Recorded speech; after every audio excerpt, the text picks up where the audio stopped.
We are often told that physical exercise is good for your health, but relatively few of us take much notice of that. People in older age groups especially need physical exercise, but they are notable non-participants in those exercise activities. They justify their non-participation and therefore their high health risk behaviours by saying, "Oh, I can't be bothered. I'm too tired. I've got my arthritis and my aches. I'm carrying too much weight. Or the footpaths are too solid for my ankles and my knees. And so no exercise." I might say I quietly admire those who are still able to focus on the golf ball, but a round of golf is usually very low on the actual vigorous exercise scale. So when we know how critical physical exercise is for health, and only a few, comparatively few, get into it, it should not surprise us if scientific studies show that religion is good for your health, and it even less take any notice, even less participate. In fact, a brief self-test shows how the claim is highly misleading. If you have been diagnosed with multiple sclerosis, how will religion help your health? If you've had an accident and your left arm has been amputated, will religion be good for your health? We need to ask, what kind of religion are we talking about? And when the studies say religion is good for your health, what kind of health? What do we mean by health? So I'm going to start today by looking at the health picture and then look at the religion side of things. So I'm going to ask a few questions, one after the other. Are you in good health? Are you in good health? And you might answer, well, I have no illnesses to speak of. I have no symptoms. I have no aches or pains. I rarely have a day off work. So I suppose I'm in good health. I'll ask another group, are you in good health? And they might answer, yes, fairly good. I'm a bit overweight. I'm often easily irritated. I don't sleep as well as I might. I get up to the toilet 3 times a night. I'm a bit forgetful. I have this irritable cough. But I suppose I'm in good health. Amidst all those, the doctors here, I might ask them, which symptom, which issue would you pick on out of those comments? Well, there's a third group. Are you in good health, I ask? Are you looking after yourself, your diet, your exercise, smoking, drinking, regular habits? Yes, yes, yes. You might do that. Or a fourth group. Are you in good health? And they answer, well, I'm pretty good for my age. I have had 2 stents put in. I get quite a bit of indigestion. Sometimes when I stand up, I get a bit dizzy. I worry a lot about my daughter, a single mother with 4 children to look after, but I'm in good health. Or a fifth group. Are you in good health? Oh, I'm okay. I've had a double mastectomy. I'm pleased to be a widow. I'd never want to be married again. The kids are scattered all over the place. Sometimes I would like to have contact with my grandchildren, but relationships are hard work, and I'm happy to be as I am. I'm okay the way I am. Is that good health? I'm almost finished, the sixth group. So I ask the sixth group, are you in good health? And they answer, yes, life has its ups and downs. That's life, isn't it? My mother died when I was 8. I had a terrible stepmother, terrible stepmother, but I survived it. Things haven't turned out as I dreamed they would. I'm often lonely, and that gets me down, but then I get up again. That's life. It's difficult living on your own, but independence is priceless. So I settle for it. When the doctor eventually tells me my life is over, I'll accept that without a fuss. Am I in good health? Now notice in those 6 categories, those 6 different groups of responses, nothing was said about religion. Not a question from their doctor, this doctor or any other doctor, about their religion.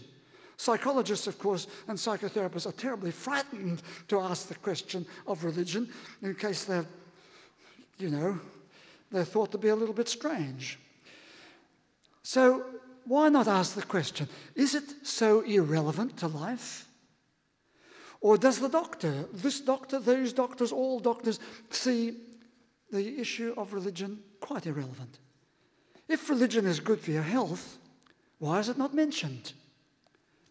So when a person comes to see me, I might ask, take a survey: physical health, mental health, emotional health, behavioral health, social health, sexual health, and then their phone goes off.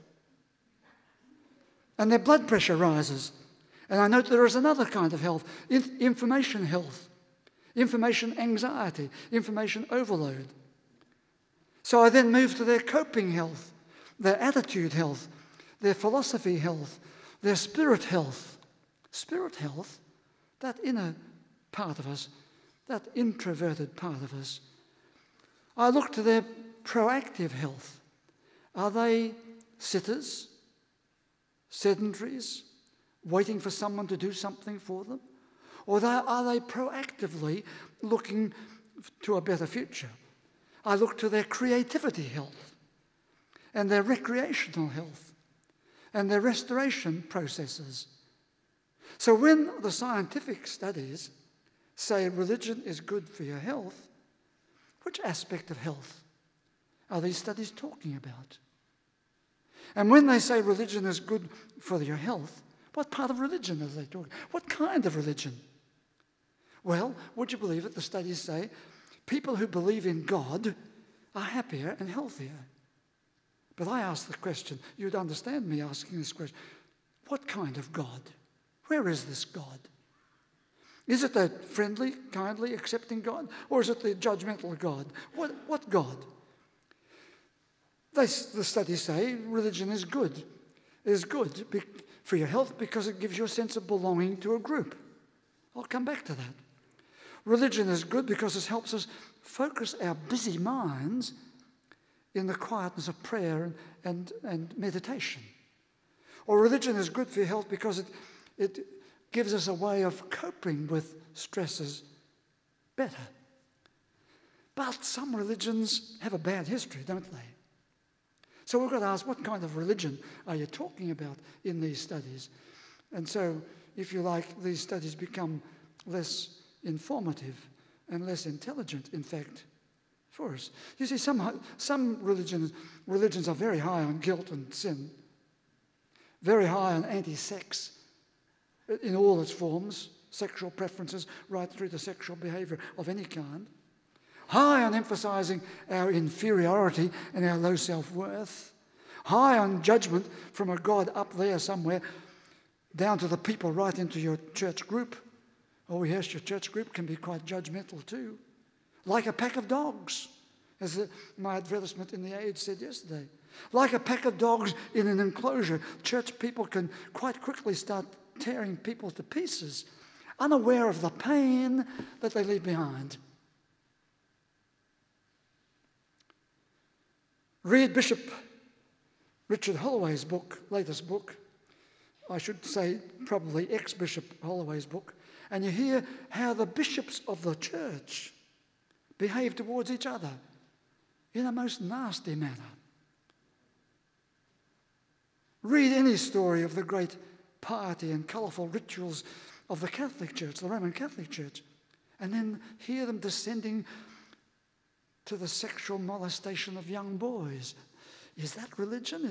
Are we talking about that religion? Is religion good for your health? If it's belonging you want, who would join a church when you can just as easily join and find enjoyable relationships, albeit superficial relationships, in Rotary or in Freemasonry? And many people do, in preference to the church. If it's a choice between a football match or going to the church, well then 80,000 people are going to the football match today, and probably 800 people go to church. Not too many would say that spectator football is good for your health. But it gives a great buzz. It gives a great common talk. It gives a great boost to our imaginary grandiosity, as we know that we could have kicked that winning goal that some highly paid professional missed. Decades ago, the preachers of religion were promulgating the power of positive thinking and positive emotions, happiness and joy. But in the last few years, the psychologists have whipped that from under their feet. It was once assumed that in times of grief and bereavement, you called the minister or the priest. But they missed their moment of relevance, and now the psychoanalysts are on the top perch when it comes to understanding our grief and bereavement. It was once thought that the fellowship of the church gave a good sense of identity and belonging, but the churches got lost in their mixed motivations and in their confusing conflicts, as well as in their nasty, neurotic, territorial quarrels. And so people found their identity and belonging in collegiate groups, in old boys clubs and women's clubs, men's and women's clubs, in music clubs, in literary book clubs. Or sometimes we don't join any clubs, but we have our imaginary circle where we find ourselves quite at home and quite well affirmed. So is religion good for your health?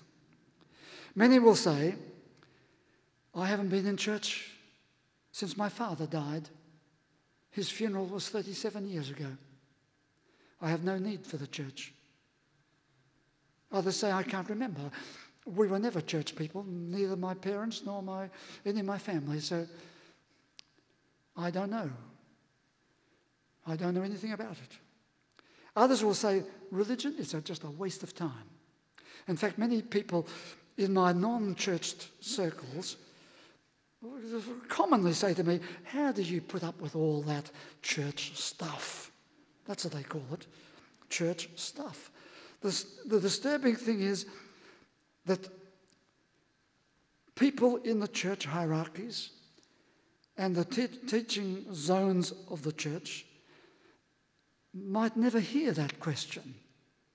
Or hearing that question, they go on regardless, believing that their church stuff is what people want to hear or ought to hear, but nobody's listening. Is religion good for your health? Is it? And if it is, how is it good for your health? So after all that preamble, forgive me, I will now put out for you 5 ways whereby I think religion can be good for your health. I'm not going to lay it down and say, there it is. I'm going to say there are 5 ways that I'd invite you to look at and say, are these part of our health picture? Number 1, every time in this church when we celebrate the sacrament of Holy Communion, I hold up the bread, remember, and I say such words. This sacrament links us to a long tradition of human searching for the meaning of life, the meaning of the sacred, and the meaning of God. Here is the energy of faith flowing from the human enhancement of the past into the human enhancement of our lives in the present. Religion helps us with that connection, helps us see our life connected, helps us see that we are more than just a piece of flesh and bone caught on the fence line anywhere, somewhere, but we are part of that enriching process of life through the ages, the enriching processes of life through the ages. We're part of something bigger than ourselves. And that larger perspective increases our sense of being alive to life. That's my first. My second, religion positively embraced gives us the energy of a faith to cope with the contradictions and the chaos of our lives. The energy of faith helps us filter out the toxic stuff and filter in the good stuff of a new being, a new way of being. Religion gives us that energy of faith as a buffer against the strong, destructive, undermining elements of life which are always there. The energy of faith and resilience that says, knocked over, we will struggle to our feet again. Exhausted, we will seek the energy of recovery and restoration, as one of our readings said today. That's the second. The third. Religion is good for our health, as it brings the energy of faith to strengthen our internalization of our self-worth. That internalization needs a lot of work, searching for an elevating internal harmony of all your internal fragmentation. If religion is helping us with that internal process of internalizing something good within us, the psychoanalysts talk about the good inner object, the good inner influence, and rearranging our life around that good, something really good, then I think that's good for your health. Fourth, then of course it needs to go further than internalization. Religion is the externalization of our inner faith as we engage in altruistic good causes, as we pursue the possibilities of expansive experiences of inspiration, as we're going to do this afternoon after morning tea, as we act out in the world our need to belong and our need to be helpers of others. I think that contributes to our health. William James, that greatest of psychologists, said it is a new zest which adds itself like a gift to life. A new zest. Did you hear it? So I come to the fifth. Religion is good for your health every time. Every time it reawakens in you a sense of gratitude. Let gratitude transcend your discontent. Let gratitude speak strength to your ephemeral failures. Let gratitude lift your sadness and your depression into appreciation and enrichment of the inner spirit. Let gratitude for little things begin to transform the big burdens that you carry. Let gratitude for just a flash of hope and happiness enlarge the energy of your faith in the goodness that is at the heart of life. Let gratitude flow from you in spite of what is happening to you. Gratitude. Religion and your health. Here they are, 5 points. Good for your health if it gives you that important connectedness with something bigger than yourself.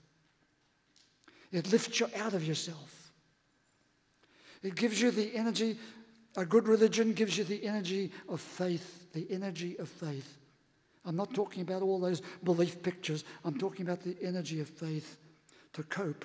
I mentioned it in my book, Discover a New Faith. It says again and again, Jesus said, your faith will make you well. Your faith will make you whole. So that's the energy of faith. He's not asking for a whole raft of beliefs. He said, be part of this energy of faith. The faith to filter out the ugly stuff and filter in the good stuff. Part of the process of restoration. Thirdly, religion strengthens your internal self-worth and self-harmony.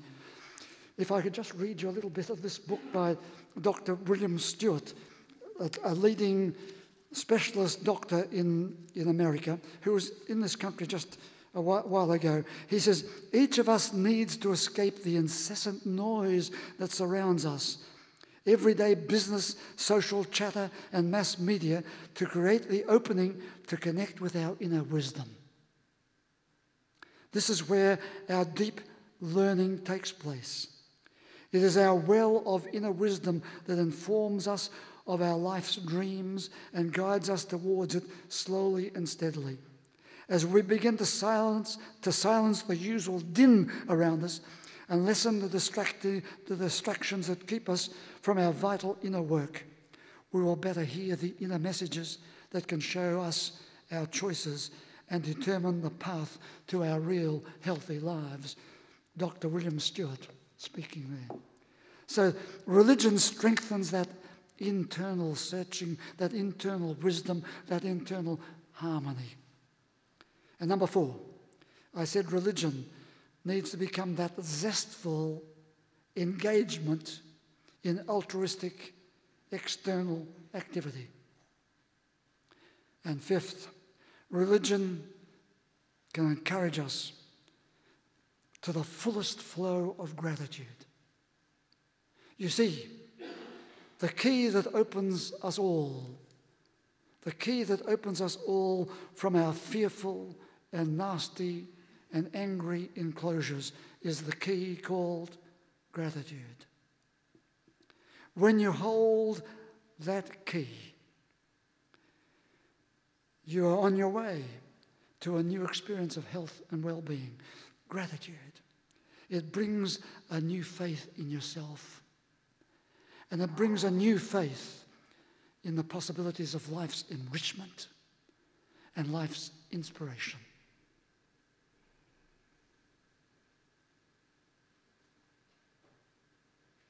Would you please stand?